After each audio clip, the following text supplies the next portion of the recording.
Esta es una emisión de crítica artística y periodística. Todas las personas que aquí aparecen fueron grabadas con su autorización, y cualquier opinión y o información transmitida refleja el punto de vista de su autor, mas no el de TV Azteca. ¿Su nombre completo cuál es, perdón? José Luis Calva Cepeda. Como probable responsable de los delitos de homicidio calificado y respeto a los cadáveres.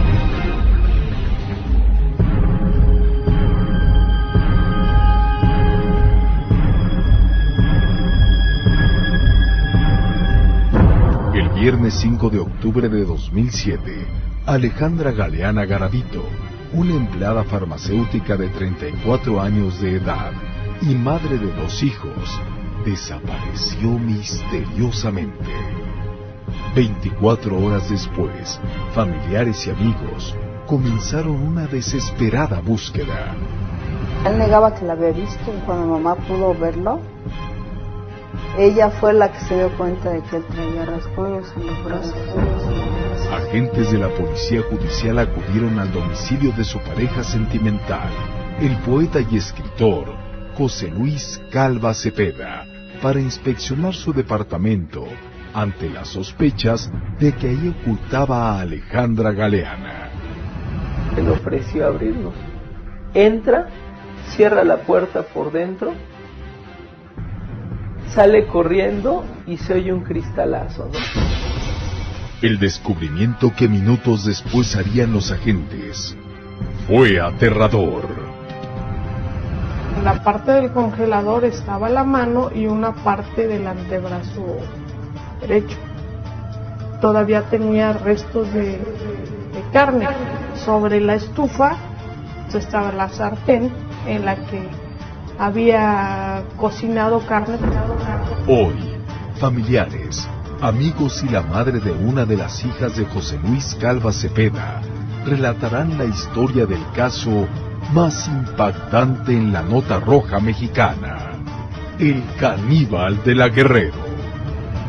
Ella sabía que nada más la había matado, más no que la había mutilado. Le clavó así los dientes en la cabeza al muchacho. Muerde, voltea a verme nada más y él traía un pedazo de cuero cabelludo. El departamento de Calva Cepeda se convierte en un sitio lleno de velas negras, carteles de caníbales, libros sobre brujería, novelas de terror. En 2007, un departamento en la colonia Guerrero se convirtió en el escenario de uno de los más crueles y espeluznantes crímenes de México. Un escritor, poeta, dramaturgo y actor llamado José Luis Calva Cepeda, y quien se jactaba de conquistar a las mujeres a través de sus encantos físicos y un lenguaje poético, saltó a la fama al pretender comer la carne de sus propias víctimas. Pero detrás del mito está una historia de orfandad, abandono, maltrato, violencia familiar y adicción que produjo el caso más reciente de canibalismo en México. Yo soy Atala Sarmiento y esta es la primera parte de la historia detrás del mito de El Caníbal de la Guerrero.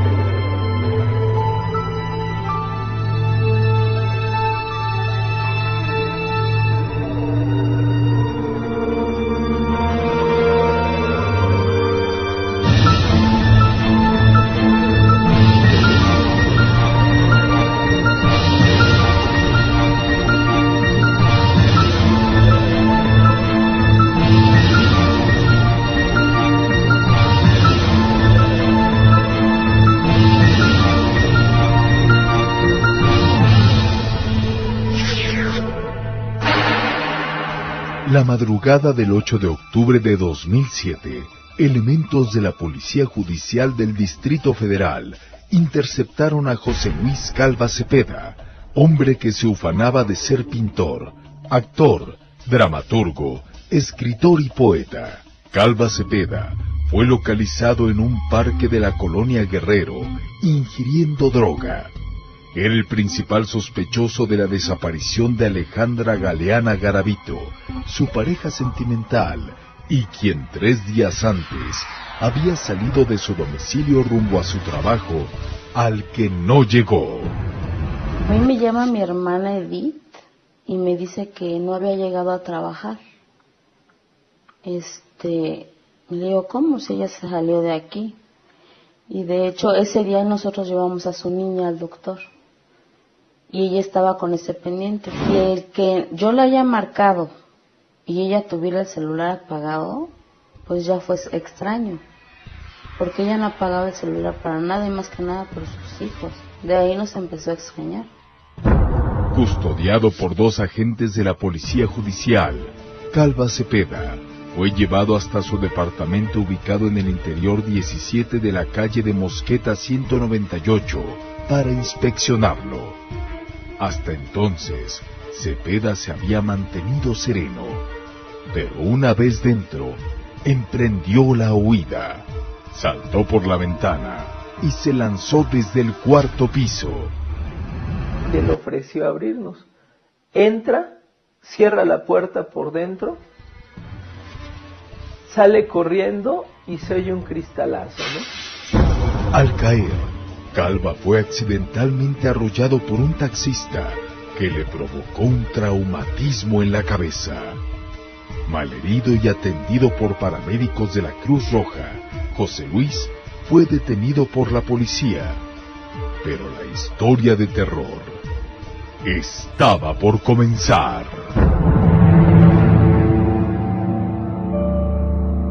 Mientras Calva era trasladado a la Cruz Roja de Polanco, la Policía Judicial ingresó a su departamento, donde descubrió lo inimaginable. En la parte del congelador estaba la mano y una parte del antebrazo derecho. Todavía tenía restos de carne, pero estaba cruda. Y la pierna derecha igual estaba en el refrigerador en bolsas en la parte de abajo. Sobre la estufa estaba la sartén en la que había cocinado carne. Restos humanos fueron hallados en el interior de un closet, también dentro de una caja de cereal, y sobre la estufa, en una sartén, estaban trozos de carne asada que aparentemente estaban siendo comidos por Calva Cepeda. Esos restos eran presuntamente los de su novia, Alejandra Galeana Garavito.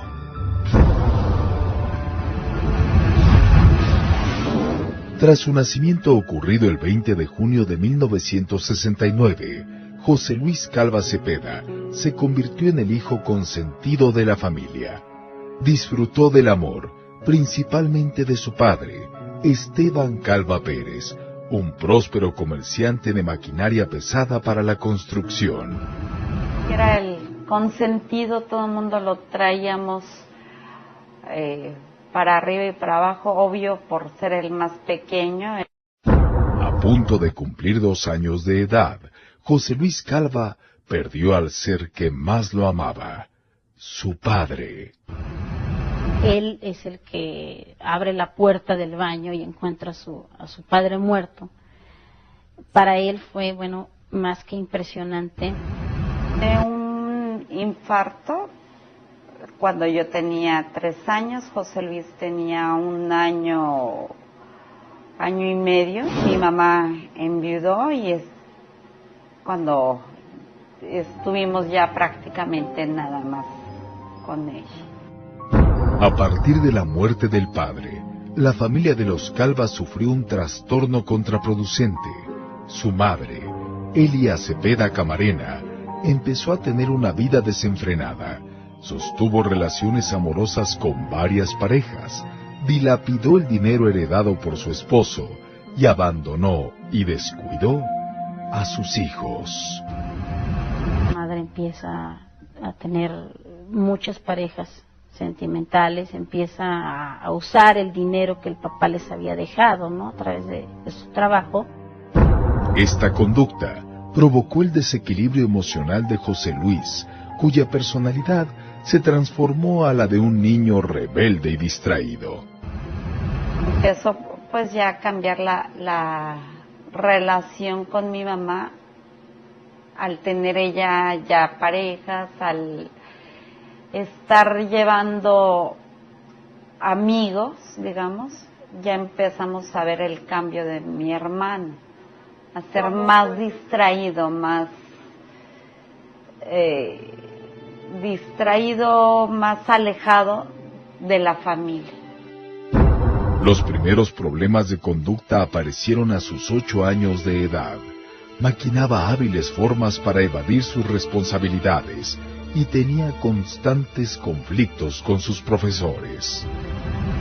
Era estarle hablando a mi mamá constantemente, la mandaban llamar y pues hasta en ocasiones no iba, ¿no?, mi mamá a la escuela y ya agarraba una persona fuera en la calle, mi hermano, y la pasaba como tía o X, para que no fuera incluso mi mamá, ¿no?, que no lo fueran a regañar. Paralelamente fue en su infancia que José Luis Calva comenzó a mostrar habilidades para la escritura y la poesía, expresando en sus escritos la necesidad de amor y el rechazo que sentía de su propia madre. Se ponía a hacer sus poemas desde chico, quería escribir y yo decía, te hice este poema, te hice esta carta, mamá. Pero los encuentros con su progenitora, la mayor de las veces, terminaban en castigos, regaños, golpes e incluso torturas. En una ocasión una cigarrera la descompuso por estar jugando con ella y desde el tercer piso las escaleras lo empezó del cabello a golpear, ¿no? Esto no se agarra, y así lo empezó a bajar. Les pegaba en los pies y en las manos con el cable de la plancha. Lo golpeaba mucho, de hecho de cualquier cosa eran golpes. A Luis en alguna ocasión le quemó las manos en la parrilla de la cocina porque a una de sus hermanas se le perdió una cámara fotográfica. Resulta que se la había escondido el hermano mayor, pero pues le echaron la culpa a Luis. Entonces la mamá lo que se le ocurrió hacer fue amenazarlo para que dijera la verdad, poniéndole las manos en la estufa y abriendo la llave, ¿no?, para que estuvieran prendidas las parrillas. Este tipo de agresiones y torturas físicas de su madre marcaron los primeros relatos poéticos de José Luis. Todas tienen que ver con el reflejo de mi mamá. Todas vienen a reflejar en algún párrafo el dolor, lo que él sentía de niño, ¿no? Maltratos que nunca causaron culpa ni arrepentimiento a la madre, que ignoró también la violación que sufrió José Luis a manos de un vecino. No le creía por cuestión de ¿cómo crees que te van a hacer eso?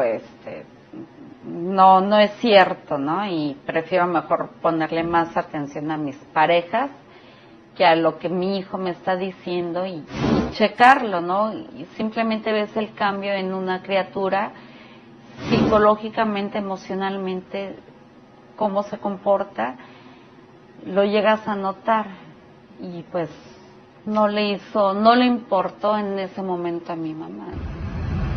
Este episodio va a marcar profundamente a Calva Cepeda, incluso va a hacer que él defina una bisexualidad ya en el futuro, en el desarrollo de su vida. El rechazo, desinterés e indolencia de su madre provocó al futuro escritor la necesidad de llamar la atención. Que le dieran uno mucho cariño, mucha atención. Era el de que aquí estoy, ¿no? Yo también existo, yo también tengo, siento. Buscaba mucho el apapacho, el abrazo. Amor que nunca le dio su madre, quien entregó sus caricias y amores a sus amantes. Uno de ellos, el padre de Elena, media hermana de José Luis, intentó violar a Claudia Fabiola, otra de sus hermanas.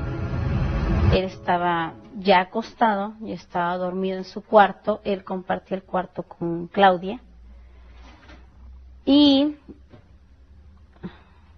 a Claudia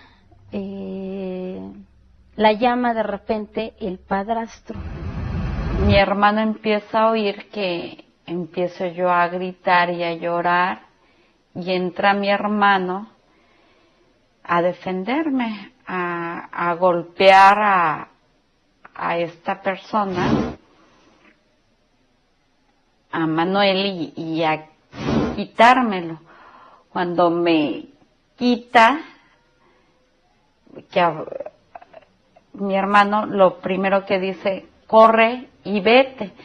Agarró nada más un suéter, me lo aventó, y él golpeando, forcejeando con esta persona, obviamente mucho mayor que él.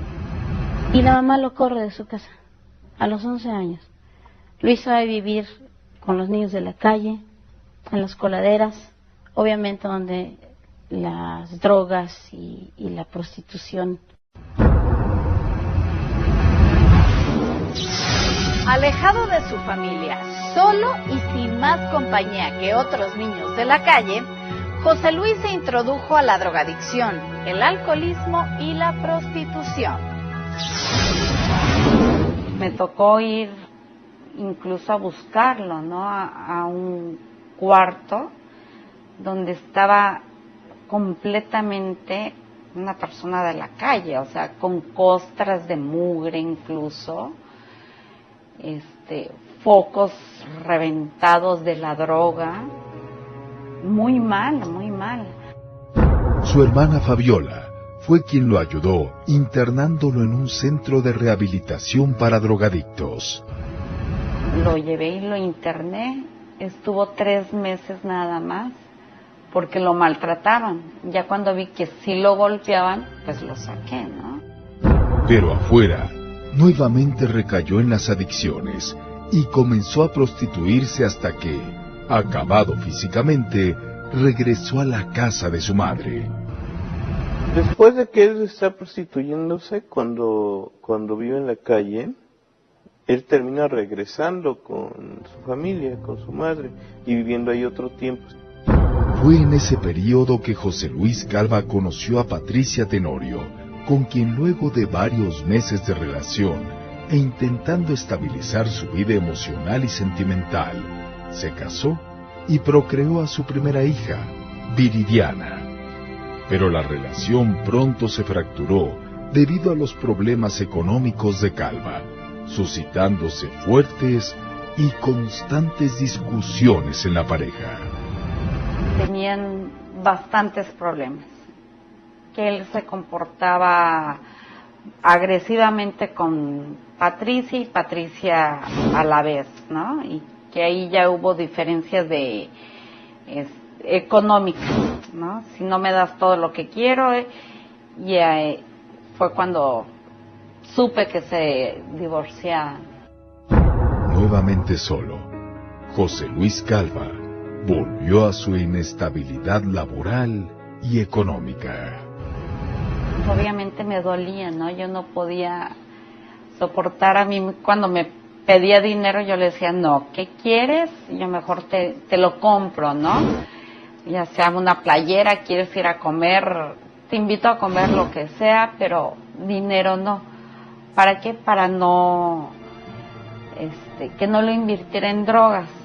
A mediados de los 90, y con el apoyo de su hermana Claudia Fabiola, José Luis obtuvo un crédito para asociarse como chofer en una flotilla de taxis. En México, el satanismo La magia negra y la santería han sido asociadas a eventos que promueven la muerte y el sacrificio de animales, e incluso de personas. Sin embargo, su culto no está prohibido, por lo que millones de personas siguen profesándolas. José Luis Calva Cepeda se estableció en una base de taxis ubicada en la zona rosa. Ahí conoció a quien sería su segunda pareja sentimental y madre de su segunda hija. Yo trabajaba de imitadora en todo lo que son bares de zona rosa. Yo salía como a las 3 de la mañana. Íbamos mi hermana y yo. Entonces pues sí se nos hacía como un poco arriesgado tomar, ya sabes, un taxi de la calle. En la esquina de Florencia y Hamburgo estaba un pequeño sitio de taxi. Él me ofreció llevarme a mi casa todos los fines de semana, porque yo trabajaba viernes y sábados ahí en Zona Rosa. Me ofrece llevarme a mi casa todos los fines de semana para que yo no tuviera problema de transporte.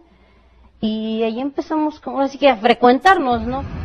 Yo siempre los vi muy cariñosos, muy dulces, mucho apapacho. Te digo que a él le encantaba hacer faramayas.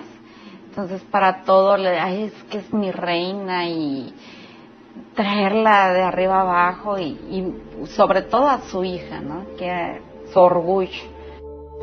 Desde el primer momento, la impresión que Anel tuvo de Calva Cepeda fue la de un hombre amable, atento y culto, aunque con el paso de los días, esa imagen se trastornó. Él me dice que es casado, pero que se estaba separando de su esposa. Era una persona que se quedaba de repente callado y de verdad lo veía así, era una nostalgia muy grande la que él tenía, ¿no? Una tristeza muy profunda.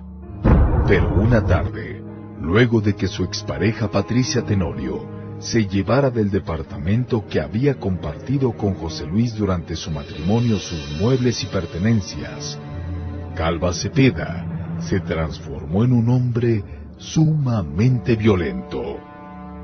Desató su ira contra todo lo que estaba a su alrededor e incluso arremetió contra Anel.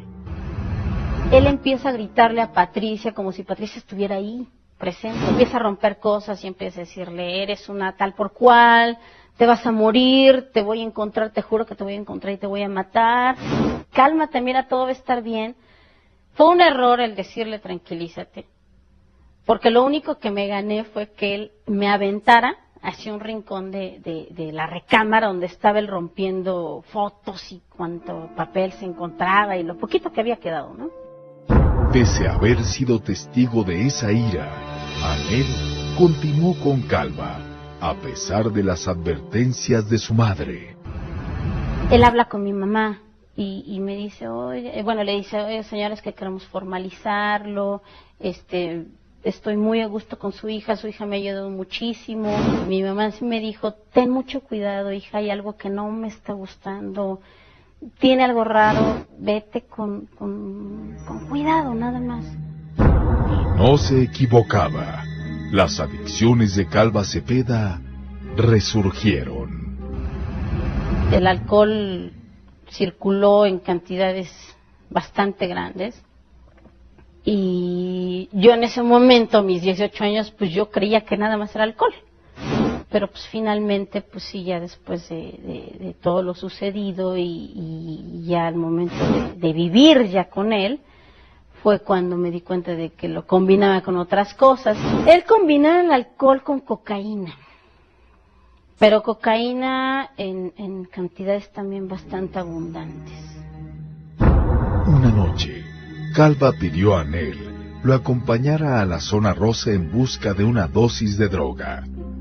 Estando en la calle de Hamburgo, ocurrió el suceso que descubrió las tendencias antropófagas de José Luis. Luis había tirado de su bicicleta a un muchacho, a un soldado, un chavo del ejército.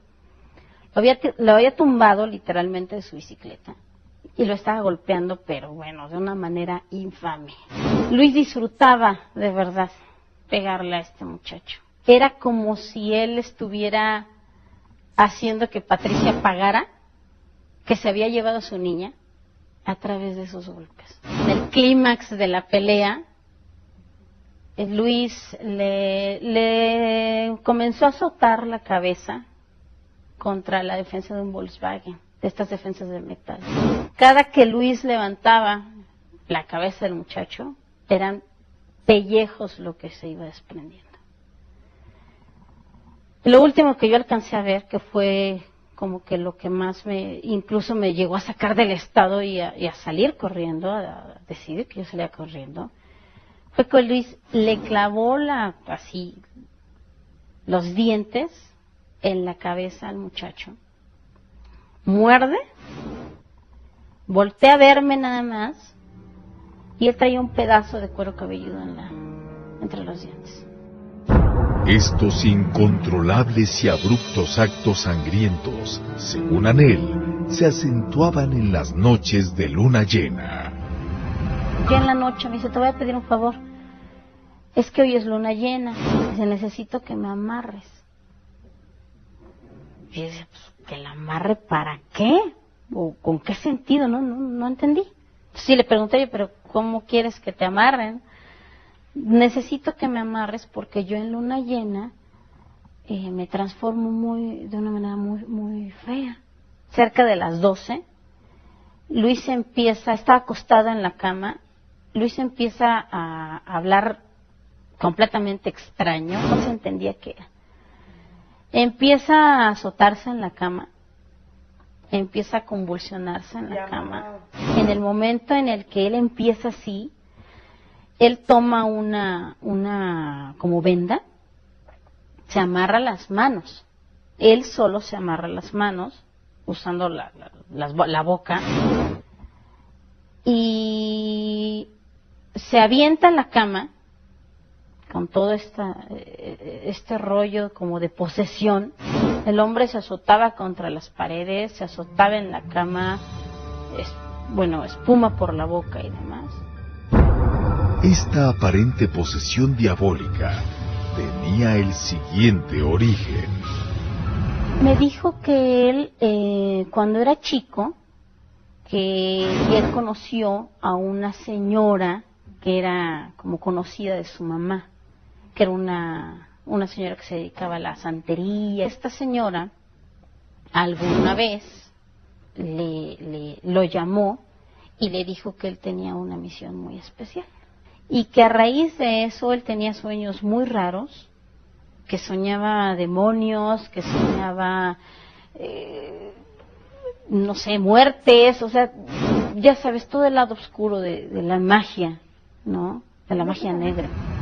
El departamento de Calva Cepeda se convierte en un sitio lleno de velas negras, carteles de caníbales, libros sobre brujería, novelas de terror, y aquí viene un detalle muy importante, una cuna. Esa cuna le pertenecía a una de sus hijas junto con ropa de bebé, pero él se la había llevado. Pese a lo anterior, Anel se embarazó de José Luis Calva. En mi caso, el lado sexual pasaba a un segundo, tercer término, porque me daba miedo. Él al principio pues me dice, no, mira, es que no te voy a lastimar. Una relación sexual con él, ya avanzada la relación entre nosotros, era terrible. Era terrible porque era estar llorando en el momento. Llorando por saberte humillada, llorando por saberte ultrajada, por sentirte mal. Durante el embarazo, Anel soportó la conducta bisexual de Calva Cepeda, permaneció gran parte sola y dio a luz una niña que, siendo una bebé, una noche, y mientras dormía en su cuna, estuvo a punto de ser quemada. Llegó completamente alcoholizado, llegó con droga. Empezó a mencionar a Patricia, decía que la odiaba, que se había llevado a su hija. Empezó a gritarme a mí, a decirme que yo iba a hacer exactamente lo mismo, pero que antes de que yo pudiera, él nos iba a matar a las dos. Él saca una botella de alcohol y la empieza a rociar en la cama, en las cobijas. Y trae unos cerillos, saca unos cerillos y prende un cerillo y me dice, ahorita mismo voy a quemar a tu hija. Empecé a forcejear con él, retiré el alcohol, pateé los cerillos. No quería que nada de eso estuviera a su alcance. Él acabó en el piso, se pegó en la cabeza y quedó inconsciente unos minutos. A mí no me importó, lo único que yo quería era que a Frida no le pasara nada. Cansada del infierno de una relación llena de actos extraños, adicciones y violencia, Anel trató de alejarse de Calva, pero entonces recibió amenazas de muerte. Va a matar a mi mamá, va a matar a mi hermana. Él me hablaba de descuartizar a mi mamá. Él me describía cómo iba a matar a mi mamá. Y me decía que me la iba a envolver en una caja y me la iba a dejar en la puerta del departamento. Para entonces, Cepeda se había adentrado al aprendizaje de la santería, por lo que comenzó a sentirse un ser divino y superior. Según él hacía limpias, te quitaba el mal, tenía, según él, ese don de poderte ayudar, de quitarte los males y jalarte el mal ojo, digamos, o lo que te estén haciendo, ¿no? Te empiezas a dar cuenta de que hay una serie de justificantes o una serie de menciones hacia sí mismo como una persona maravillosa. Aquí evidentemente ya se está desprendiendo de la realidad y necesita a alguien que le ayude a seguir creyendo esta parte de que él es una persona superior. Dice, sánate en mí y libérate de ti, porque tú eres fe y yo soy creación. A esto para algunos podría sonar a una cuestión de grandeza, porque está por encima de los demás. Yo soy la creación, casi es sentirse una especie de Dios, ¿no? Pero en enero de 1996, Calva Cepeda, cuya hermana asegura fue violado siendo un niño, violó a una menor de 8 años de edad, hija de una mujer que trabajaba con la madre de Anel. No había nadie. Luis toca a la niña, comienza con todo esto del abuso, empieza a abusar de ella. Y pues ella con 8 años, ¿qué podía hacer? No había nadie en la casa que le ayudara. Cuando comete una violación con una criatura es porque estás enfermo. La mamá de Anel levantó la denuncia que llevó a Calva Cepeda a ser detenido y trasladado a un reclusorio. Esto permitió a Anel alejarse de la vida de José Luis Calva Cepeda. Aunque José Luis Calva se decía partidario de escritores como Jaime Sabines, Paulo Coelho y Pablo Neruda, en sus escritos nunca se reflejó esa influencia. Tampoco la venta que aseguró haber logrado de más de 10,000 ejemplares de sus poemas, los que en realidad comercializaba en plazas públicas y de mano en mano. Está todo el tiempo escribiendo y vertiendo su pensamiento en palabras. Escribe muchísimo, escribe teatro, escribe historias de terror, escribe poemas y él mismo los edita y los vende. Empieza a venderlos en Coyoacán, en la Condesa, en la Colonia Roma, en el Tianguis del Chopo. Son cuadernillos que él fotocopia y los vende, y también hojitas sueltas. Menciona que su poemario tiene un tiraje de 10,000 ejemplares. Yo quisiera saber qué poeta tiene un tiraje de 10,000 ejemplares, sobre todo un poeta desconocido, ¿no? Su obra tenía una constante y marcada influencia descriptiva sobre actos de laceración, sadismo y canibalismo. Comienza a elaborar historias de terror, sobre todo a raíz de que lee novelas del género. Cuando es detenido, en su casa encuentran muchos libros, Psicosis de Robert Bloch, la novela en la que se basó la película de Hitchcock. También comienza a frecuentar el cine, películas de terror, películas sobre caníbales. Era un admirador del personaje Hannibal Lecter, incluso tenía un póster en su casa y la portada de uno de sus libros, que se titula Instintos Caníbales, lleva también una imagen de Anthony Hopkins caracterizando a este personaje con la máscara de hockey puesta. En 2003, José Luis conoció a Juan Carlos Monroy Pérez, un homosexual de 29 años de edad, con quien se involucró sentimentalmente. Fue justamente Monroy quien le presentó a Verónica Consuelo Hernández Casarrubia, empleada de una tienda farmacéutica, de quien José Luis se hizo amigo.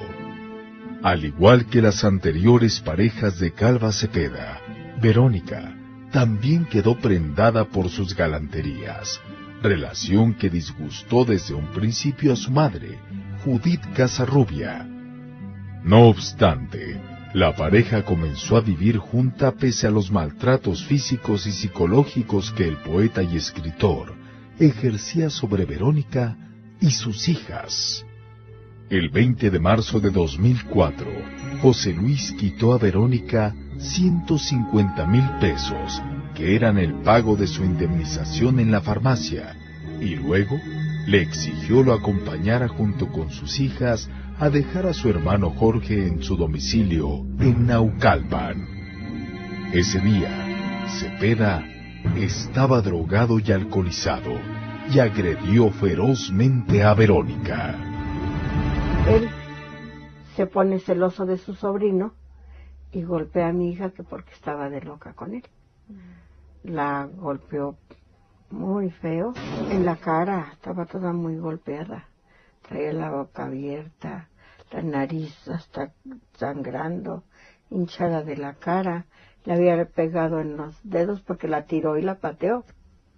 Aparte de los golpes de puños, le dio de patadas en el piso. Se lo tuvieron que quitar porque era un energúmeno.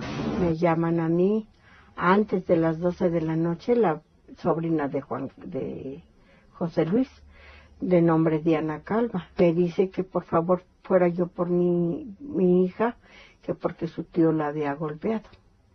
Y que hiciera yo lo posible porque mi hija se retirara de él porque era una mala persona. Los hermanos de Verónica acudieron al llamado. Me comentan mis hijos que el hermano de José Luis, Jorge, llevaba como algo así escondido, como una pistola, y el sobrino también llevaban algo como para agredirlos. Mis hijos no iban en plan de guerra, lo único que queríamos es que recuperara a la hija. Él estuvo hablando el 21 en la mañana con ella, que le iba a regresar el dinero. No obstante las agresiones de que había sido víctima, Verónica y sus dos hijas regresaron al lado de Calva Cepeda. Yo le llamaba por teléfono que por favor se viniera, que trajera a los niños. Yo les decía a ellas, ¿cómo están? Bien, abuelita, bien. Pero no decía nada. ¿Por qué? Porque la mamá les dijo, no le diga nada a mi mamá. No, mamá, estoy bien. No, mamá, estoy bien. Por favor, obedece. Él amenazaba, gritaba y se ponía pesado. Y para que mi hija no tuviera problemas, entonces ellos accedían. Mi hija salía a comprar alguna cosa, las niñas se quedaban ahí. Eso era lo que, para que no se fuera ella. Pero las agresiones físicas para Verónica comenzaron a ser tan drásticas que finalmente decidió escapar.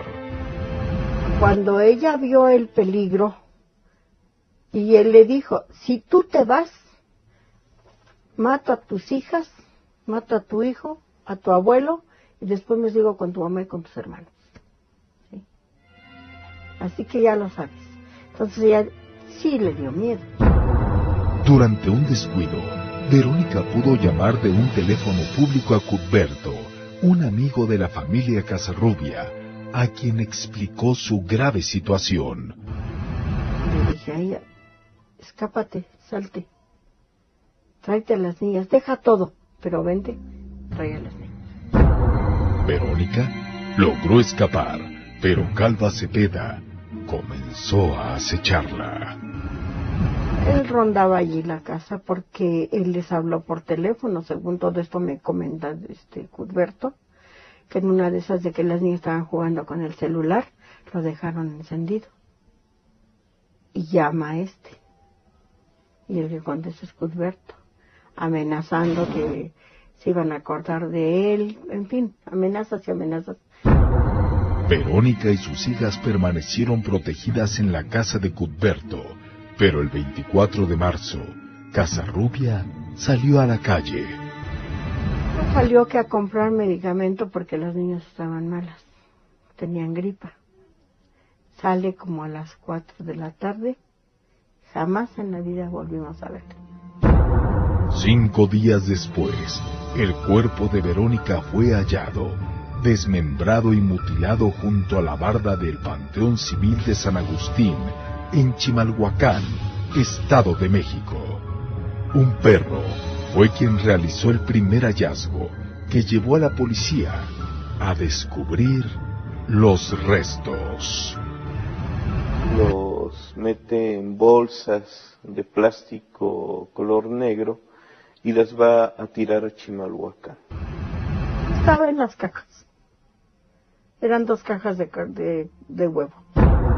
El cuerpo de Verónica fue enviado al Servicio Médico Forense del Estado de México, sin identidad y sepultado en la fosa común. Tras una persistente búsqueda, su madre sabría de su paradero 1 año después, cuando la Procuraduría le mostró estas fotografías de los restos.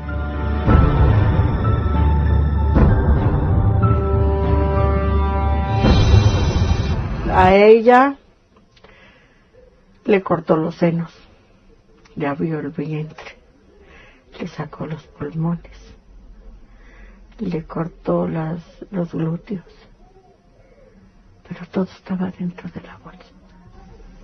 No falta nada.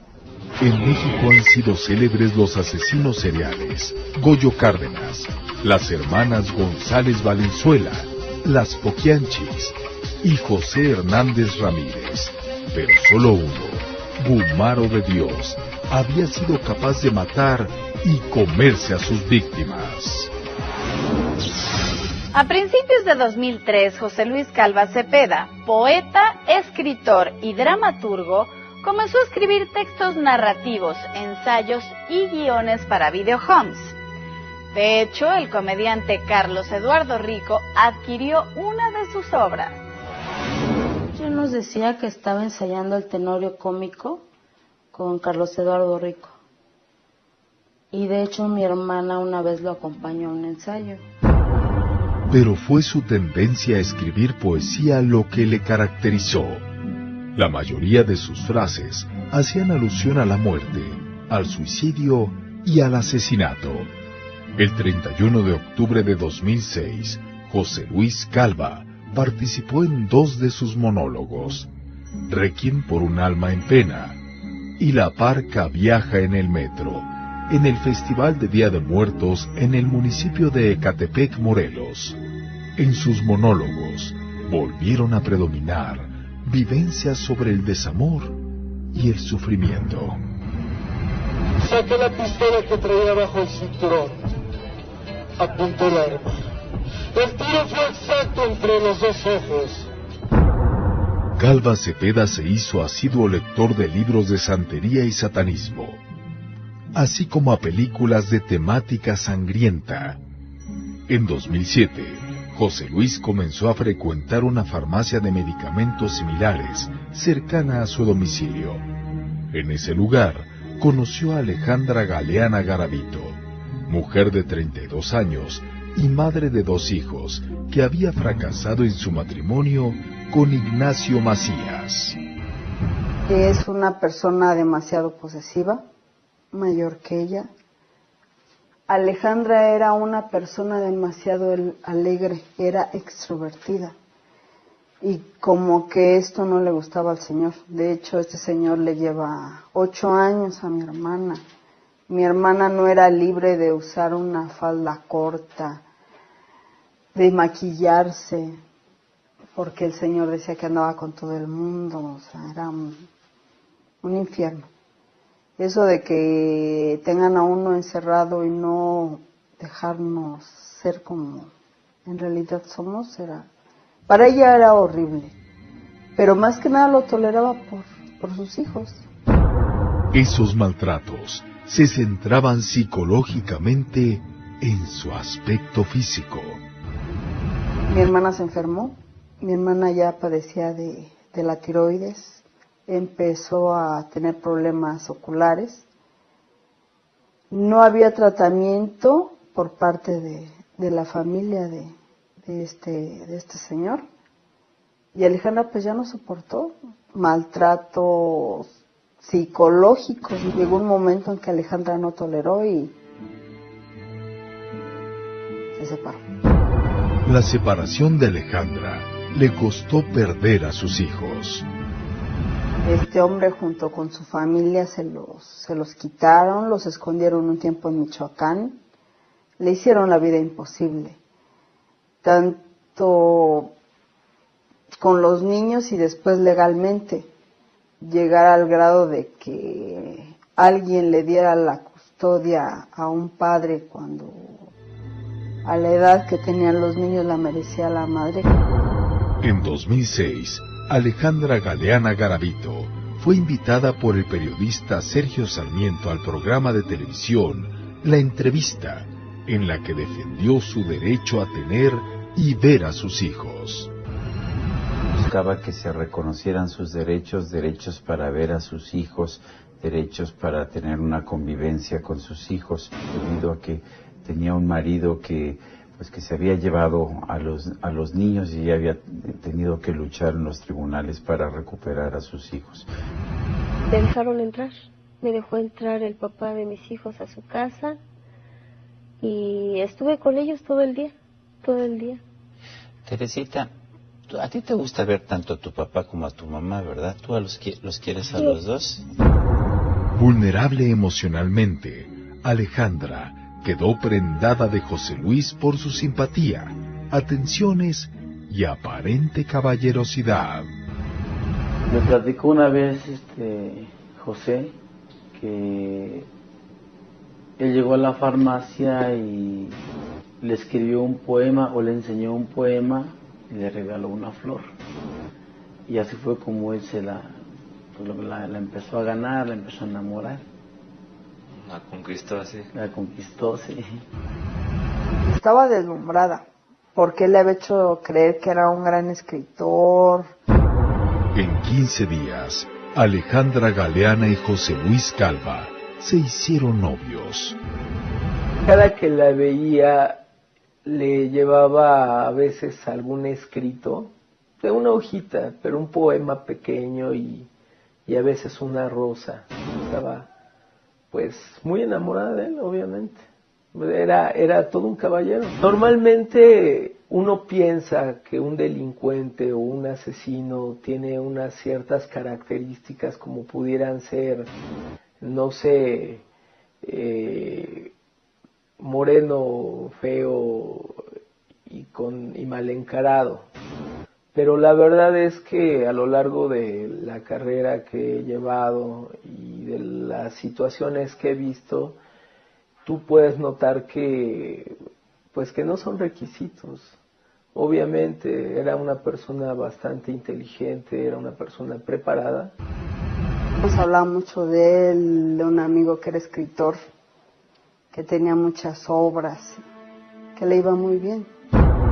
Mientras Calva Cepeda lograba sus propósitos sentimentales atrayendo la atención y cariño de Alejandra, simultáneamente convenció al propietario de un café internet llamado Deja Vu, situado a 2 locales de la farmacia en la que trabajaba Garavito.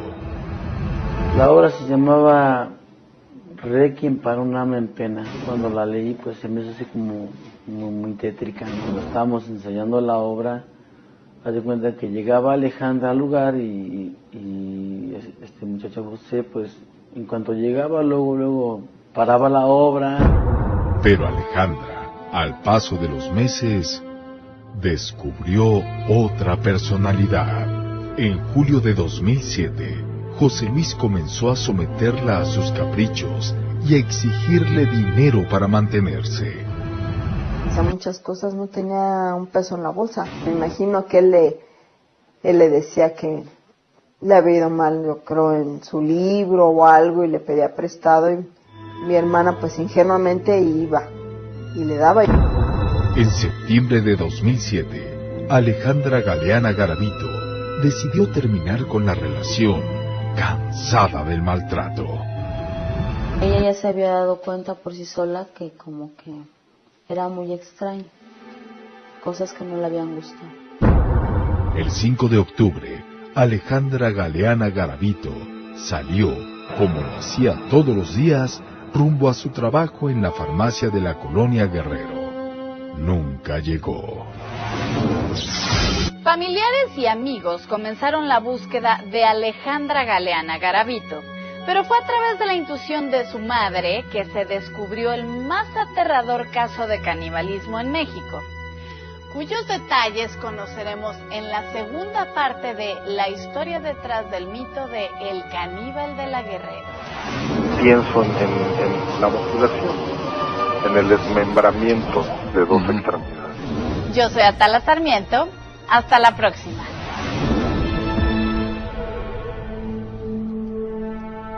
Hasta la próxima. Esta es una emisión de crítica artística y periodística.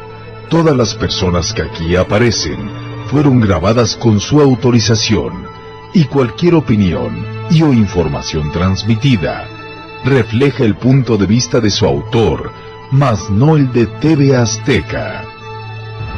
Ha sido puesto a disposición por el homicidio de la señorita Alejandra y por el delito que se refiere al respeto a los cadáveres, en la modalidad de profanación de cadáver por mutilación. Comprobó el hallazgo de chiquito que se encontró en la sartén, que obviamente correspondía a músculo deseado humano.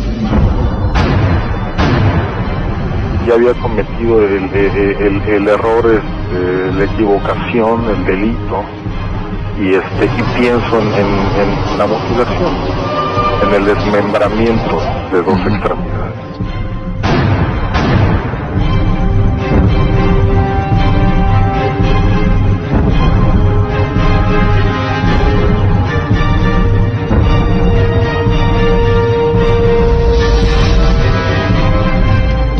En octubre de 2007, el hallazgo de los restos mutilados de Alejandra Galeana Garavito en el refrigerador y estufa de José Luis Calva Cepeda destapó el caso más impactante de canibalismo en México. El área que tenía destinada para closet, en donde Alejandra estaba en una posición fetal, obviamente por el aroma y todo deducimos que estaba muerta. En la parte del congelador estaba la mano y una parte del antebrazo derecho. Todavía tenía restos de carne. Sobre la estufa estaba la sartén en la que había cocinado carne. Le estaban cortando. ¿Qué? En la siguiente hora se darán a conocer los pormenores del caso de antropofagia más reciente en nuestro país. Encontró una hoja manuscrita que dice: la diferencia entre la vida y la muerte es blanca, se evapora en un instante y pesa solo un gramo. Ahí estaba yo sentado frente a mi única opción. Familiares de José Luis Calva describirán las consecuencias que el caníbal de la Guerrero sufrió en prisión por ser una celebridad del crimen. lo estaban golpeando. Y él decía, aguanta, aguanta, estoy pidiendo el dinero. Investigadores en criminología revelarán si Calva Cepeda comió o no a sus víctimas. Nunca se investigó, ni siquiera se hicieron estudios o se tomaron muestras del tracto digestivo de José Luis Calva. Ya 3 años del presunto suicidio, se develará si Calva Cepeda fue asesinado en su celda. Fue ahorcado no con su cinturón.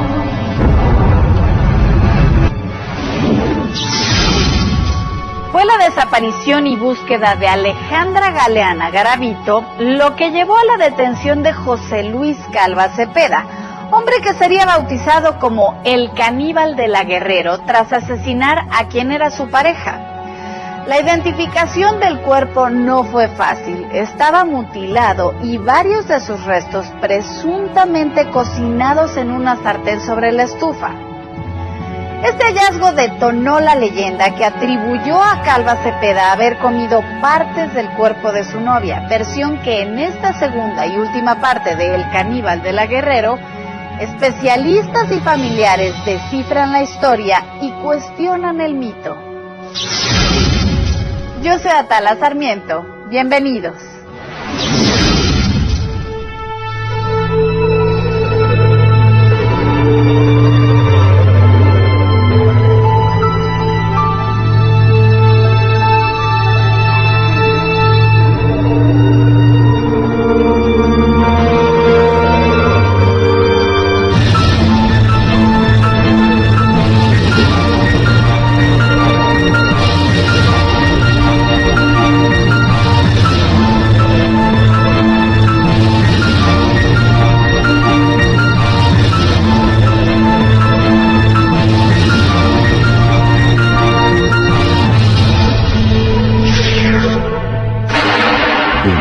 De 2007, Alejandra Galeana Garavito, empleada de una farmacia en la colonia Guerrero, conoció a José Luis Calva Cepeda, un escritor, poeta y dramaturgo, cuyos relatos aludían a crímenes, suicidios, asesinatos y muerte. Durante varios meses la pareja mantuvo un noviazgo que al paso de los meses se deterioró. Garavito empezó a ser víctima de los caprichos, estafas y abusos físicos del escritor y decidió terminar la relación. La mañana del viernes 5 de octubre de 2007, Alejandra salió de su domicilio ubicado en la colonia Gabriel Hernández, al norte de la ciudad, para acudir a su trabajo. Nunca volvieron a verla. Que ella ya no llegó a trabajar. Trabajaba en la farmacia donde también estaba yo. Me comunican que Alejandra no había llegado a trabajar a otro lugar para suplir a una chica. Mi mamá se empieza a preocupar porque Alejandra donde estuviera, lo primero que hacía era marcar para ver si ya habían comido sus hijos, si estaban bien. Lo que hicimos fue empezar a llamar a sus amigos. Si la habían visto. Como a las 3 de la mañana mi mamá se paró desesperada y se vino aquí a donde tenemos la Virgen a llorar y me dice, hija, es que tengo un presentimiento. Dice, ¿crees que la volvamos a ver? Una amiga de Alejandra nos dio el número de Calva Cepeda, se empezó a marcar con él, solo contestó una vez.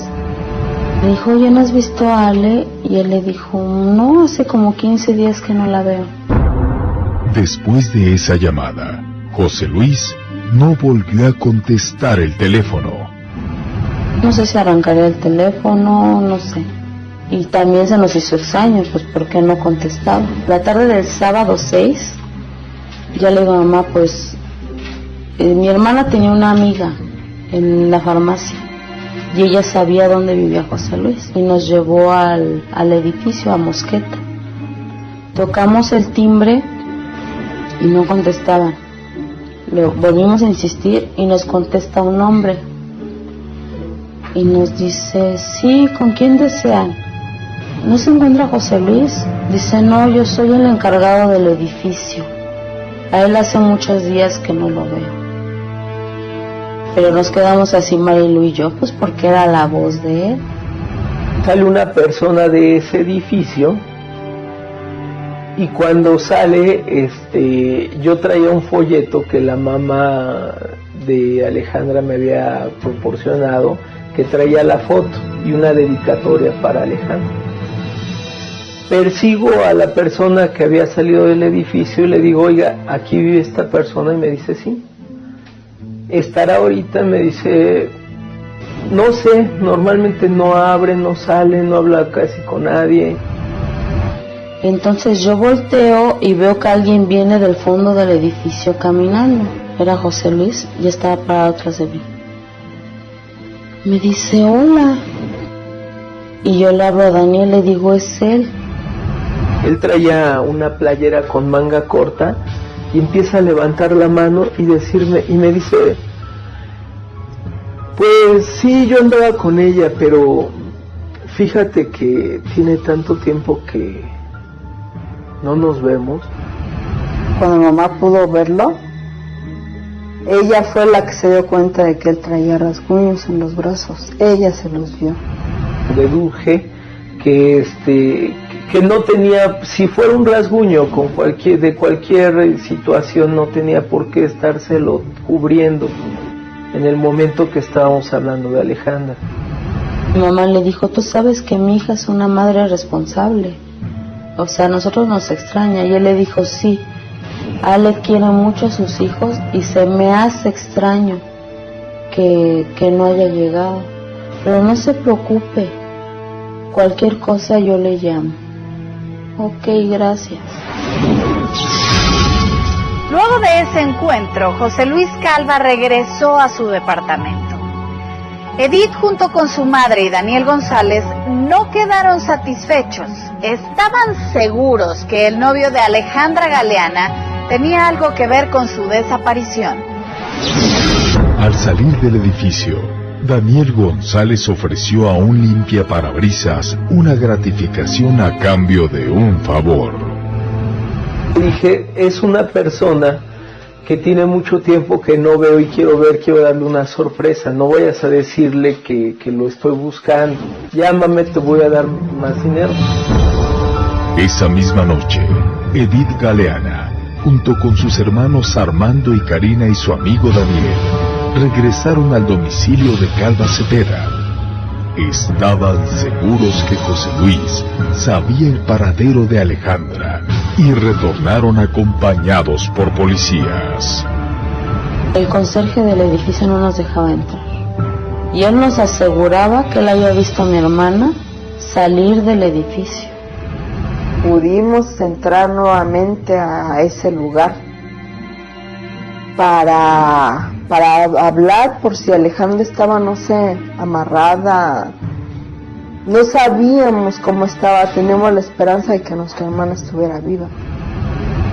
Uno de los patrulleros abrió una ventana. ¿Del departamento? Del departamento. Porque tocamos y tocamos.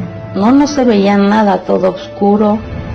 Había barrotes interiores, entonces no, yo quería entrar, que si hubiera habido un espacio, yo hubiera entrado al departamento, pero no se pudo.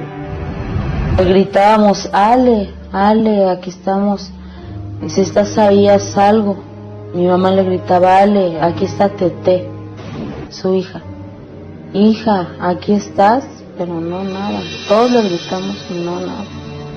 Ya el policía cerró la ventana, puso la cortina como estaba, pues no podíamos hacer nada. No había nadie, o no sabemos si él estaba escondido y no hizo ningún ruido. La mañana del domingo 7 de octubre, Karina Galeana y su madre acudieron al Centro de Atención para Personas Extraviadas y Ausentes, CAPEA. Mi mamá nunca quitó el dedo del renglón que ella estaba ahí. Le dijo el Ministerio Público que la había atendido que hablara con policía judicial y le comentara las sospechas que ella tenía de dónde estaba mi hermana. Esa noche el Ministerio Público ordenó a la Policía Judicial hiciera guardia en el domicilio de Mosqueta 198, en espera de José Luis Calva, para que éste les mostrara el interior de su departamento. El lunes a las 2 de la mañana, yo estaba en tu casa, estaba durmiendo y de repente recibo una llamada y me dice el chico, el limpiavidrios, me dice, fíjate que ya encontré a tu cuate. Obviamente yo medio dormido le digo, ¿quién habla? ¿Cuál cuate? Y me dice, al que estás buscando, soy el que le encargaste, y me explica quién es. Le digo, no le pierdas la vista, ahorita voy para allá. Y me dice, me acaba de hablar Luis, el muchacho que limpia los vidrios ahí. Dice, está José Luis en Granada, ¿sí? Y Eje de Guerrero. La policía judicial estaba fuera del edificio y no se dieron cuenta cuando salió. Este señor ya estaba a unas calles, estaba sentado en un sillón drogándose. Me auxilio yo de 2 policías judiciales, llegamos con José y le digo, tú tienes allá, asegurándolo yo. Me dice, no tengo nada, y es más, vamos, yo abro. Entonces pues vamos atrás de él, subimos las escaleras del departamento, saca sus llaves, abre el departamento, entra, cierra la puerta por dentro, sale corriendo y se oye un cristalazo, ¿no? Se echa a correr hacia el balcón y empieza a bajar, pero a la hora que él empieza a bajar de balcón a balcón, se resbala y cae en un árbol y cae. Pero todavía de que cae, se echa a correr y le pega un taxi. Estaba abajo con la cabeza abierta. Ya llegamos nosotros, ya estaba la ambulancia, mi mamá, mi hermana Edith y yo, y nos dice, ay, aquí hay algo extraño. Dice, ¿por qué hizo eso? Dice, si no hizo nada, ¿por qué se echó a correr y se aventó así? Mientras José Luis Calva Cepeda fue detenido, atendido por paramédicos y trasladado a la Cruz Roja en calidad de sospechoso, la policía regresó al departamento donde hallaron algo estremecedor. Cuando entramos, pues percibimos un aroma terrible, obviamente, de todo el tiempo que ya había transcurrido. Por otro lado, el ambiente era, créeme que aterrador. Al entrar, uno de ellos saca una lámpara muy pequeña, por cierto, que apenas si se veía, de pilas, uno de los judiciales, y empezamos a ver.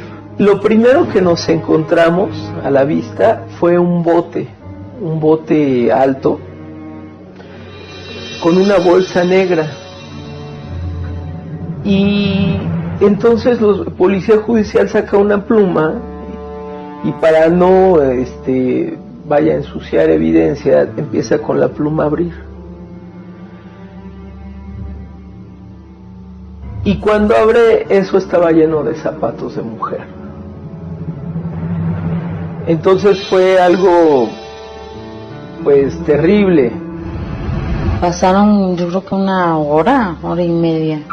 Bajó policía judicial con una lámpara, pero yo vi que se fueron hacia la esquina del Eje de Guerrero a hablar por radio. Y yo dije, pues no sé, algo pasó, ¿no? Pero no nos decían nada. Alcanzamos a ver el closet, o el área que tenía destinada para closet, en donde Alejandra estaba en una posición fetal, y bueno, nos alcanzamos a ver que estaba ahí, ¿no? Obviamente por el aroma y todo dedujimos que estaba que estaba muerta. Pero el descubrimiento del cadáver de Alejandra Garavito resultó más aterrador. Se acerca Daniel al carro, bajo el vidrio, y me dice, ahí está tu hermana. Y mi reacción fue, qué bueno, ¿no? Qué bueno, ¿qué hacemos, no? ¿Cómo la sacamos, no? Y me dice él, es que tu hermana está muerta. Y así textual me lo dijo, ¿no? Que ya le estaban cortando. ¿Qué? O sea, menos lo creía, ¿no? De acuerdo con estadísticas de la Procuraduría de Justicia, el asesino serial se comporta como una persona culta, amable, accesible e inteligente, ganándose la confianza de sus víctimas. El hallazgo del cuerpo de Alejandra Galeana Garavito en el interior del departamento de José Luis Calva Cepeda fue impactante. Su cuerpo estaba mutilado y desmembrado, y en una sartén había restos cocinados, lo que dio pie a la leyenda de El Caníbal de la Guerrero. Se avisan de un homicidio precisamente en la colonia Guerrero y que habían encontrado un cuerpo desmembrado. Me traslado yo en compañía de policía judicial al domicilio. Pues encontramos un sillón como de reuso, una mesa con 2 sillas y enseres que había comido recientemente, y la mesa sucia. Los muros había unos dibujos que este señor había realizado con lápiz. De hecho, el primero es como si fuera la última cena, pero aparece una figura así con los brazos extendidos. Posteriormente hay otro que es como si fuera un jardín, pero a la vez parecían diablos flamígeros, pero había varios. Se tiene una connotación ese dibujo, que él posteriormente, cuando me entrevistó con él, me explica qué es lo que significa. El primero decía que él compartía la mesa con todos. O sea, obviamente la figura principal, que es Dios, era él. El segundo dibujo, que para él era el paraíso, pero que era el primer dibujo que él había hecho cuando había llegado a ese departamento, y que significaba la libertad. Y el último, que era el cielo, pero tenía una flor con 3 pétalos, que ya después estudiando significaba sus 3 intentos de suicidio que había tenido. Pero el hallazgo más aterrador que hizo el grupo de homicidios de la Procuraduría General de Justicia del Distrito Federal fue el del cuerpo mutilado de Alejandra Galeana Garavito. En la parte del congelador estaba la mano y una parte del antebrazo derecho.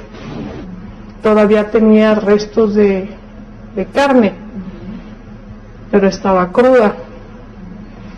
Y la pierna derecha igual estaba en el refrigerador en bolsas en la parte de abajo. En el interior de un closet fue hallado el torso y sobre la estufa una sartén con carne frita. Entró a la cocina y en la cocina, pues, sobre la estufa estaba la sartén en la que había cocinado carne. Parece que estamos ubicados en la película de Hannibal Lecter, El silencio de los inocentes, en la cual le quita la tapa del cráneo al sujeto y le corta una parte del lóbulo frontal y la cocina en la sartén, ¿no? Como ya había cocido partes y las tenía en un plato con un limón. Luis no comía carne si no estaba aderezada con limón. Estas 2 cosas fueron las que motivaron que se hablara de un hecho de canibalismo, pero nunca se investigó, ni siquiera se hicieron estudios o se tomaron muestras del tracto digestivo de José Luis Calva, que eso pudiera haber corroborado o no el hecho de si él ingirió o no parte o el cuerpo de la víctima, ¿no? No se pudo establecer si era carne humana por el grado de cocción. Imagina que era como un chito. Por ejemplo, cuando llegamos a freír la carne, que queda casi como astillas, a ese grado de fritura estaba la carne. Había restos en el plato, había restos en la sartén, y en la caja que pertenecía al cereal. Si fueron digeridas no lo sabemos, pero no estaban. O sea, que hubieran estado, no sé, en un cesto de basura o en algún otro lugar, no. No se encontró nada de eso. Por eso era la duda de que sí, él había comido, ¿no? Pues es falso, porque yo fui a su departamento por las cosas.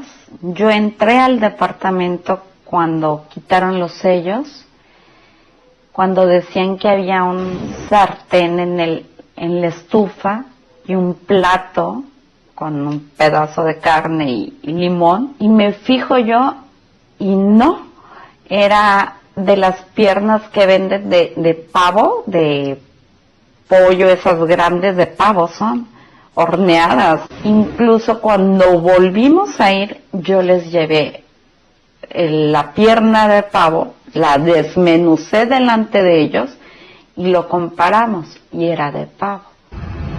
Se comprobó el hallazgo del tejido que se encontró en la sartén, que efectivamente correspondía a músculo deseado humano. Pese a que nunca se comprobó si realmente José Luis Calva ingirió carne humana, se le acusó de antropófago, y los periódicos sensacionalistas comenzaron a llamarlo el caníbal de la Guerrero. Sin embargo, para Patricia Payán, criminóloga e investigadora del caso, los motivos que llevaron a Calva Cepeda a asesinar a Alejandra Galeana Garavito pudieron ser sexuales. Ella trabajaba en una farmacia. ¿Por qué? Porque él se buscaba mujeres que trabajaran en farmacias para accesar a medicamentos controlados, sin receta. Le decía, oye, necesito este medicamento, pero fíjate que ya se me acabó, pero no traigo la receta. Entonces le surtía sin ningún contratiempo, ¿no? Para eso las utilizaba. Nosotros no manejábamos medicamentos controlados, es a nivel receta, y no creo que mi hermana se arriesgara por quien fuera, por un medicamento controlado. En ese sentido no, éramos muy estrictas en cuanto a nuestro trabajo. Empieza a tener relaciones sexuales con ella en el departamento de ahí de la Guerrero. Esta señora tenía hijos y tenía su trabajo, acudía puntualmente a su trabajo, pero a raíz de esta relación ella se salía antes de su domicilio a efecto de pasar en las mañanas primeramente a convivir con este señor. Decía que ella llegaba y que le decía que nada más quería tener sexo con él. Y más no sé en realidad si fue por esa situación o porque él estaba drogado o alcoholizado. Calva Cepeda refiere que los hechos son de la siguiente manera. Dice, ella me empieza a pedir a mí que tengamos relaciones sexuales. Yo le digo, no quiero tener ya relaciones sexuales contigo porque no soy un objeto sexual. Es que ella se molesta y le empieza a manotear. Es que él procede a abrazarla por la parte de atrás para que se calmara. Pero de repente que cae en la cama y se da cuenta que está muerta. Tal vez le empuja hacia la cama y se pega en la... Pero la necropsia reveló lo siguiente. Era por traumatismo y asfixia, o sea, las dos causas. Él tenía 5 días recluido en su departamento ingiriendo cocaína y alcohol. El otro día me comenta que se despierta y la vio morada, y fue cuando pues quiso deshacerse del cuerpo, descuartizándolo. Él refiere que primero trata de cortar la pierna y después el brazo. Empieza a cortar con un cúter, posteriormente con un cuchillo de cocina que casi no tenía filo, que si hubiera tenido los instrumentos cortantes apropiados en ese momento, termina de cortar el cuerpo. Aunque él refiere, no es que la corté porque se le iba a dar a los perros.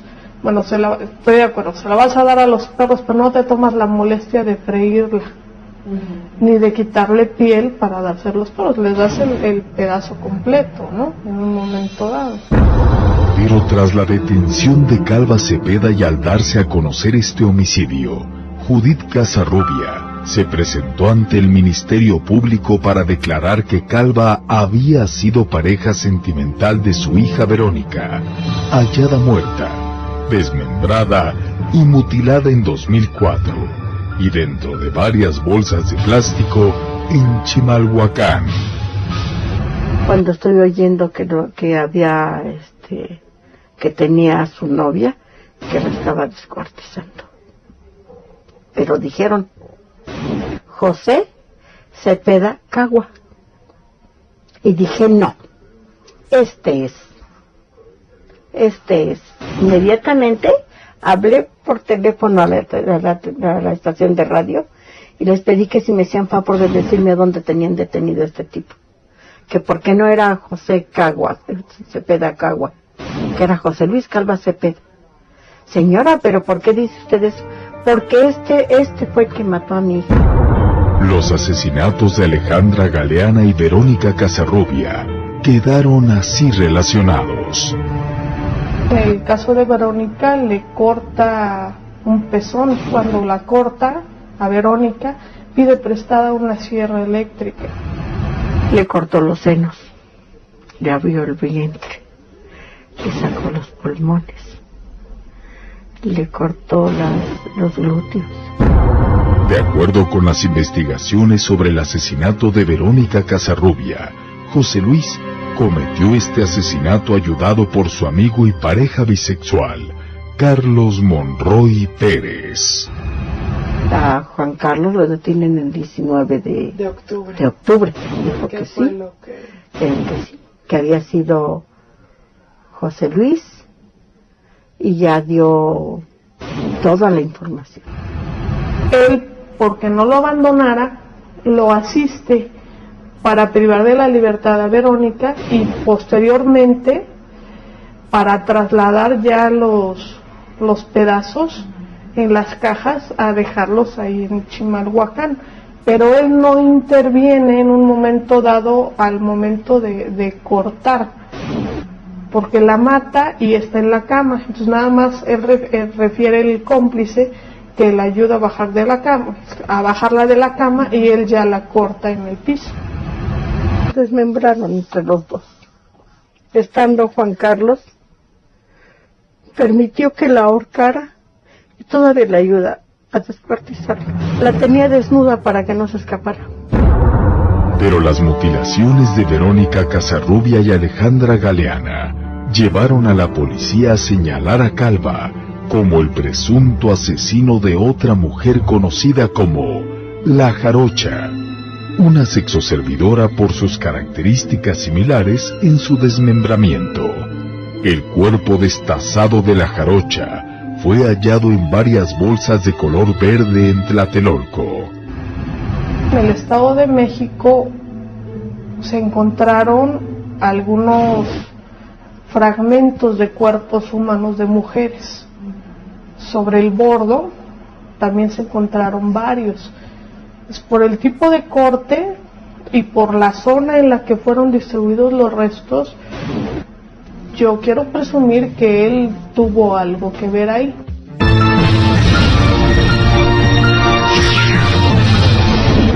José Luis Calva Cepeda conserva en su departamento una cuna y ropa de bebé, aparentemente para recordar a las dos hijas que tuvo con sus exparejas. Luego de su detención la madrugada del 8 de octubre de 2007, José Luis Calva Cepeda fue llevado a la Cruz Roja, donde permaneció varios días, debido a la fractura en la cabeza que sufrió cuando al intentar huir se lanzó de un cuarto piso y al caer fue arrollado por un taxista. Al ser dado de alta de la Cruz Roja, Calva fue transferido al Instituto de Formación Policial, donde se le dictó un arraigo para su investigación por el probable homicidio de Alejandra Galeana. Pero esa misma noche, sufrió un aparente infarto por el que ingresó al hospital de Joco. Ahí, apareció otra mujer de nombre Verónica, quien aseguró ser una más de sus exparejas. Ante los medios de comunicación, Verónica lo defendió de las acusaciones de violencia y maltrato. Su declaración no fue tomada en cuenta por el Ministerio Público. 16 días después, José Luis Calva Cepeda fue trasladado del hospital de Joco al reclusorio preventivo Varonil Oriente para iniciar su proceso. Durante su declaración, afirmó haber asesinado a Alejandra Galeana, aunque descartó haberla comido. Ya había cometido el error, la equivocación, el delito, y pienso en la mutilación, en el desmembramiento de dos extremidades. No soy un antropófago. Su defensa fue tomada por el litigante Humberto Guerrero, quien jamás había defendido un caso similar. Íbamos a manejar la esquizofrenia aguda, es un paso a la locura para poder lograr una sentencia en la cual lo mandaran al psiquiátrico. Solo su hermana Fabiola estuvo al pendiente de su situación jurídica. Su madre y hermanos le dieron la espalda. ¿Qué necesitas? Me dice, quiero hablar con mi mamá. ¿Para qué quieres hablar con tu mamá? Dice, con mi mamita. Es para decirle que estoy bien, que no se preocupe, que voy a salir adelante. La mamá nunca le contesta la llamada, pues se le proporciona un teléfono para que haga la llamada.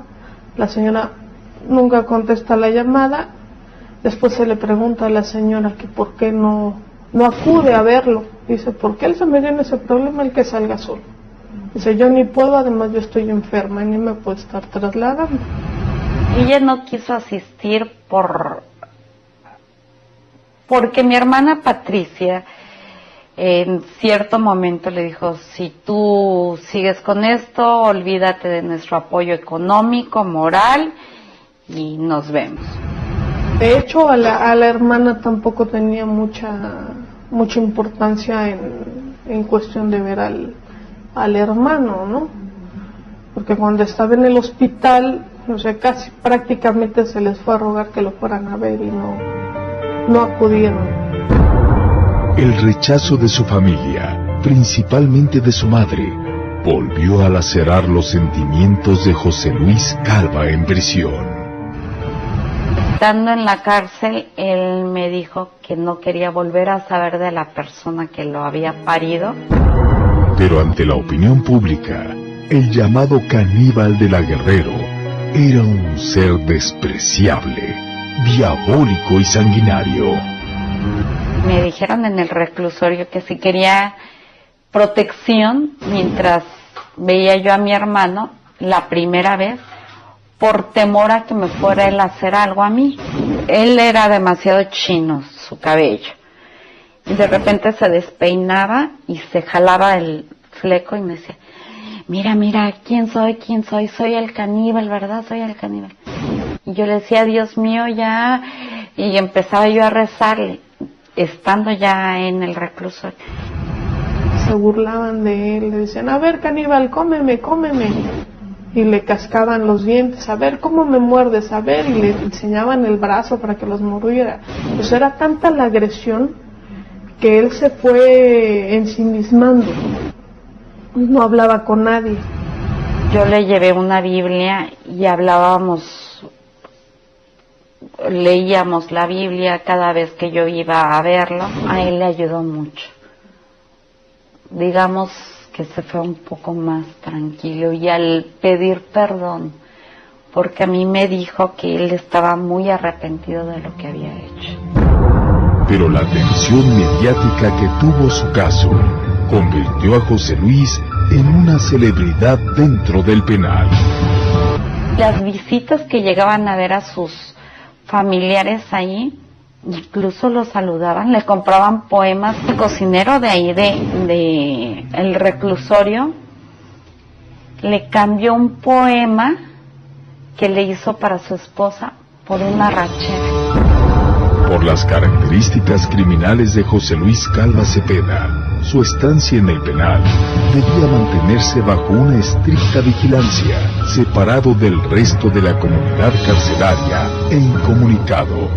Lo que no sucedió. Calva fue víctima de agresiones físicas y extorsiones por parte de internos e incluso custodios. Nunca estuvo aislado.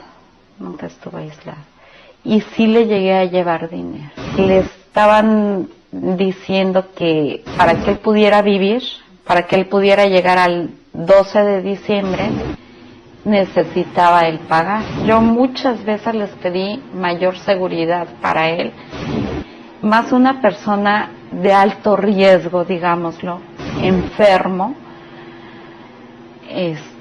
no lo podían tener en un pasillo o en convivencia con las demás personas.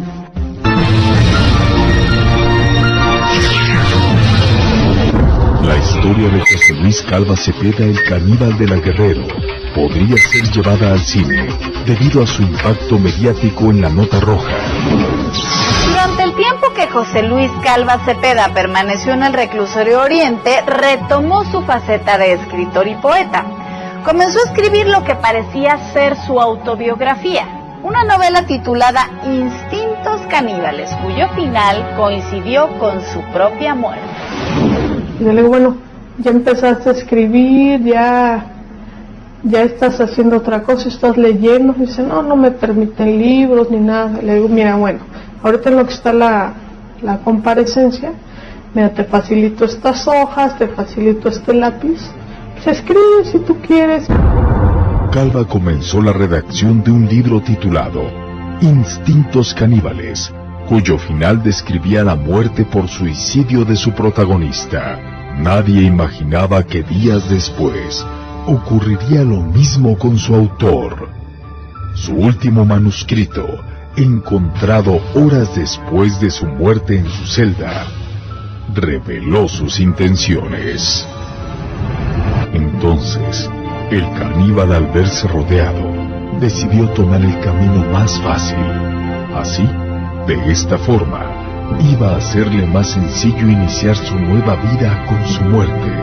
Iba a buscar a su madre en otras dimensiones, porque aquel que no tiene madre carece de origen. Fin. Esta era en apariencia la única forma de escapar de las agresiones y extorsiones dentro del reclusorio. El viernes 8 de diciembre de 2007, una llamada telefónica alertó a su hermana Fabiola. Yo escuchando que lo estaban golpeando, y él decía, aguanta, estoy pidiendo el dinero, ahorita no la dejan entrar. Ya cuando le dije, ¿qué pasó? Es que aquí el custodio me está golpeando, me están diciendo que me apure, y me pidió que en ese momento le fuera a llevar yo el dinero. 3 días después, el martes 11 de diciembre, un día antes de que se llevara a cabo el primer careo entre los familiares de Alejandra Galeana Garavito y el caníbal de la Guerrero, José Luis Calva, fue hallado muerto en su celda. Su cuerpo pendía de una de las rejas de la celda, con un cinturón atado al cuello. A primera vista, Calva Cepeda se había suicidado. No lo puedo creer, porque otro día era la confrontación, ¿no?, con este señor. Y para mí fue algo increíble. Una persona cobarde que no tuvo el valor de afrontar lo que había hecho. Los primeros indicios sobre las causas de su muerte comenzaron a desatar dudas en torno a su suicidio. Cuando lo veo en la plancha, me doy cuenta que fue ahorcado, no con su cinturón, porque la hebilla que él tenía era rectangular. En el cuello tenía la hebilla circular. El ancho del cinturón que tenía marcado era mucho más angosto que el cinturón que él tenía. Golpeado de las piernas, incluso la nariz sangrada, golpeado de las piernas, y lo volteo y está violado. ¿Cómo puedo asegurar que estaba violado? Porque tenía residuos, digamos, de un palo, no sé si palo de escoba, no sé, pero estaba violado. ¿Tú les reclamaste? Sus partes, de hecho, sus partes, yo pues lo levanté, lo vi y estaba amoratado, haz de cuenta, mordido. ¿Del pene? Del pene, él estaba como si lo hubieran amordazado de boca y piernas y manos, atado, ¿sí? Entonces, era imposible, a él le pusieron el cinturón para que dijeran que él se ahorcó. Pero en realidad, a él lo mataron. Y la cuestión aquí es que él era drogadicto. O sea, en el penal se hace de drogas, inicialmente te las fían. Y él decía, no, pues esperen a que venga mi familia para que me traigan dinero. La hermana inicialmente le llevaba dinero porque le decía que le pegaban. Es que necesito dar dinero para que no me peguen, pero era para pagar la droga. La hermana se cansa de darle dinero, ¿sabes qué? Eso es que no tengo. Pues ahí le dan un ultimátum, que o paga o lo matan. Entonces él termina suicidándose. Los restos del caníbal de la Guerrero fueron entregados a su hermana, pero durante el funeral se suscitó un enfrentamiento con los deudos de Alejandra Galeana. Pido hablar con la familia, pero se me niega el acceso. Yo entonces, como se me niega el acceso, yo empiezo a gritar. No fue no quererlo dejar entrar, fue porque obviamente quería ver el cuerpo, él quería estar seguro de que era José Luis el que estaba en el ataúd. Ya el cuerpo ya estaba muy morado, estaba muy golpeado ya, incluso ya se estaba hinchando mucho. Yo por eso les pedí que no. Él dice, te lo ruego por tu familia, déjame enterrar a mi hermano. Yo siempre me mantuve ecuánime y le hablé bien. Que me dejara pasar, que me permitiera, que yo al momento que yo viera que era él, que constatara, yo me retiraba. Los hijos de Alejandra Galeana nunca supieron la verdad sobre el destino trágico de su madre. En cambio, una de las dos hijas de José Luis Calva Cepeda, y quien conoció el origen de su paternidad como cualquiera de nosotros por las noticias que su historia generó, ha decidido estudiar paradójicamente la carrera de criminalística. Frida, hija de José Luis Calva Llanel, conoció a su padre después de su muerte. Pues que, Frida, pasa lo siguiente. Tu papá, pues sí, en efecto, está saliendo en los periódicos, está saliendo en las noticias, hizo algo bastante malo. Me había dado cierta información de cómo era, quién era, que no era una persona muy buena, que digamos. El caso del asesino serial y aparente canibalismo de su padre motivó sus inquietudes para estudiar criminología. Me interesé mucho en ese tema y entonces siempre tuve como la idea de estudiar psicología criminalista, algo relacionado con, porque me llamaba mucho la atención el perfil del asesino. El hecho de que me dijeran a qué grado pudo llegar, pues sí me impactó de entrada la noticia, que fuera que el primer caníbal mexicano. Venir de él no significa que yo tenga algo de él, más que su genética, pero fuera de eso no siento nada. No hay nada. Luego de la muerte de José Luis Calva, su abogado defensor, Humberto Guerrero, intentó comercializar su libro Instintos Caníbales. Él narraba lo que había hecho con Alejandra. Entonces, para mí fue muy fuerte. Él quería que sacara yo el libro y que yo le diera un porcentaje y que íbamos ya el gran negocio. Por sus crímenes, José Luis Calva Cepeda ingresó a la galería de los asesinos más indolentes de México, y aunque seguirá siendo una incógnita si comió o no la carne de sus víctimas, siempre será evocado como el caníbal de la Guerrero.